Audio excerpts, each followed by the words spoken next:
Maelfu ya watu wameandamana katika mji wa Plön mashariki mwa Ujerumani wakipinga uongozi wa kansela Friedrich Merz na serikali yake kwa ujumla.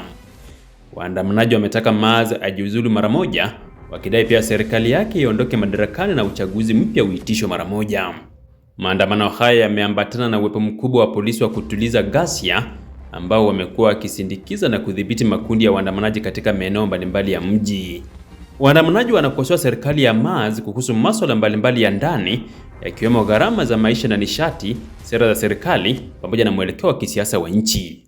Plön ina historia muhimu katika maandamano ya kisiasa nchini Ujerumani, ambapo mji huo ulikuwa miongoni mwa maeneo ambako maandamano ya wananchi yalifanyika mwaka 1989 dhidi ya utawala wa Ujerumani Mashariki kabla ya kuanguka kwa mfumo huo hatimaye kuungana kwa Ujerumani. Hata hivyo, maandamano ya sasa hayamaanishi kwamba Merz tayari katika hatua za kuondoka madarakani, bali ni shinikizo la kisiasa kutoka kwa wananchi, huku hatima ya serikali ikitegemea pia uungwaji mkono wa ndani wa bunge la Ujerumani.